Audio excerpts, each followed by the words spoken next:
Hi, back for another beer review, and today I'll be reviewing yet another beer from the Fat Orange Cat Brew Company, and they're out of East Hampton, Connecticut, and this is their Dreamboat Abbey. So they're calling this one a Belgian-style Tripel ale that comes in at 11.2% alcohol by volume. No IBUs listed. Time of review, and this can is exactly 1 year old. I want to give a huge thanks and shout out once again to a very good friend of mine and a viewer of the channel, Steven, for this beer. So big thanks to him. In the description box, I'll post a link to the beer haul video I did that contains all the goodies that Steven hooked me up with. And I was going to review this one a couple months ago. I saw it in my fridge and I was like, yeah, I should probably give that a go. But then I looked at the date and I was like, we're just going to wait to the 1 year mark. So yeah, I'm pretty excited about it. It's a Belgian-style Tripel. 11.2, pretty big for Tripel. And yeah, really excited about it. So let's crack this one open. Now they did brew and can this one at 12% in North Haven, Connecticut. Outside of that, don't know much about it. So give it a pour here, pouring in the Allagash glass because why not? Don't use this glass enough, only when I review Allagash beer, and I really like it. So I've mentioned before, and I always got to mention it in these reviews, just because I always like to be honest about what I am. So if you look here, you got the Fat Orange Cat, but it says Dreamboat Abbey on the side. I am just going to leave that where it needs to be. But anyway, when it comes to these styles, the lighter colored Belgian beers, Belgian style beers, your Tripels and your Belgian strong pales and pale ales and whatnot, not my favorite. I like the darker Belgians. So I like trying them still because you never know if you're going to enjoy a beer within a style, even if you're not a huge fan of style. So I still like trying them, but I like to let you guys know that in advance in case I don't like this one. That doesn't mean that I don't think it's a good beer. It's probably not for me. So that has a lot of chunks. It's a year old, but a lot of chunks in it. You're probably not going to see it because it's pretty hazy, but there is a lot of like floating sediment. Hold up the glass. Yeah, there is just, it looks like fish food in the glass, like tons of very fine particulates and then some bigger chunks. Tons of carbonation. This has the etching that provides the carbonation or agitates it. About a half finger of an bright white colored head that is now dissipated to a thin film.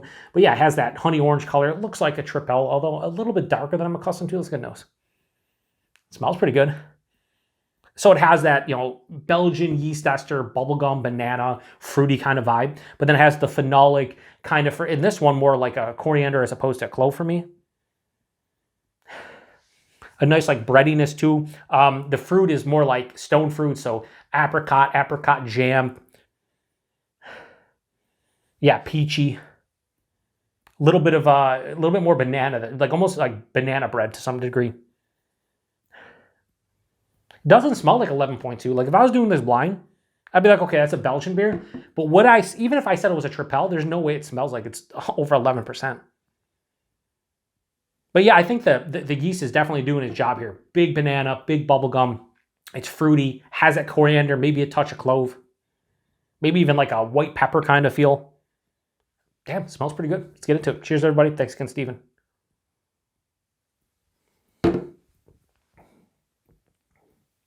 All right, there's the alcohol. And is it dry and it's boozy? Dry and boozy. Ooh, there's like a candied, like almost peach gummy ring finish to this, which is kind of weird in this style. That first sip was like just a roller coaster of emotions for myself. I think I like it, but then again, I don't. Like, it's very, let's go back for another sip before I start. I took a single sip. Let's take another one.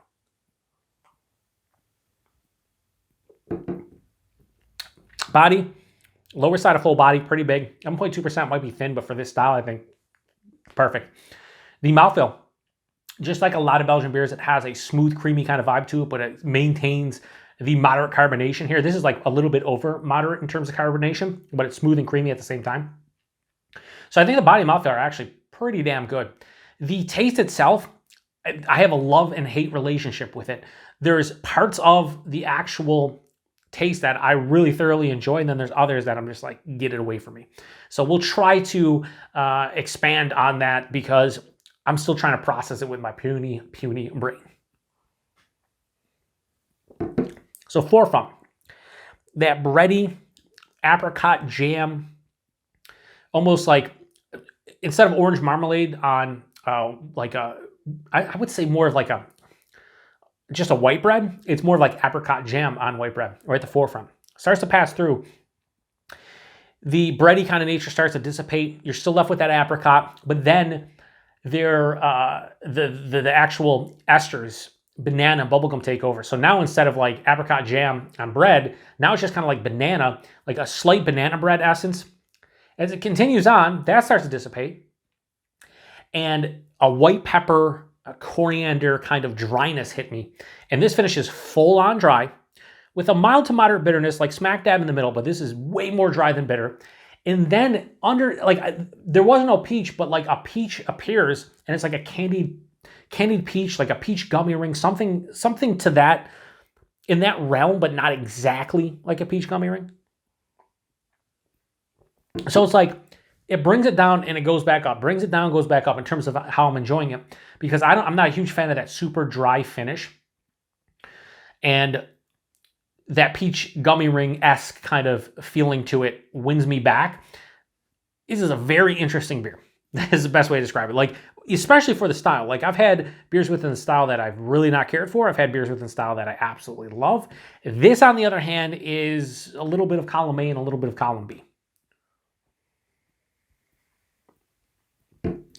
As my palate starts to acclimate, I still know this is a big beer. I wouldn't say 11.2, I'd say like 10. Of course, if you watch any of the whodunit beer reviews I've done recently, I've not been great with ABV. So if I was doing this blind, I'd probably guess like 9, and it's 11.2, right? So it hides it pretty well, but then again, don't come to me when you want to know if a beer is boozy or not, because I apparently have no idea. So, but I think it hides it relatively well, but you still know that it's a big beer. I'm starting to get a big warming in the chest, so I don't know, maybe it doesn't. This is not a drain pour. It's not that bad. It's also not a beer I'm going to sing from the rooftops and sing its praises and go nuts over. It's kind of in between. I think I'd be doing you and myself a disservice if I told you I love this beer or I hated this beer, because I don't. I think it's pretty good. I do think stylistically, if you enjoy Belgian-style Tripels or Belgian Tripels in general, I think this would be one to try if they release this at some point, given this is a year old. I think for a year old, maybe this beer is now a little bit more dry than it used to be. I don't know. I didn't have it fresh, so there's no comparison. But I'm not going to sit here and bullshit you and say this is a fantastic beer and I love it, because I don't. But I think it's well made. It's pretty solid. I'll enjoy it. I'll drink the rest of that. Going to take me a while, probably half an hour, 45 minutes to get the rest of that down. But I'm glad Steven gave me this can, because I wouldn't have picked it up my own. Like, we only get some Fat Orange Cat stuff here very occasionally, and I usually don't grab their stuff. And all three beers I've had from Fat Orange Cat have come courtesy of Steven, so I appreciate him hooking me up with them. So we'll go rating. I am going to give a Dreamboat Abbey from Fat Orange Cat. This beer right here, I am going to give this a straight 3.75 out of 5. That's where I'll go with this one. Like I said, I don't love it. I don't hate it. It's enjoyable to some degree. We'll see when I get down to the last like 3 or 4 ounces how I'm feeling about it. But right now, I think I'm going to be able to drink that and have no issues with it. I just wish, again, it wasn't as dry as it is. And I just wish, I don't know, there was some other stuff going on. I just feel like the yeast is dominating more so than anything else.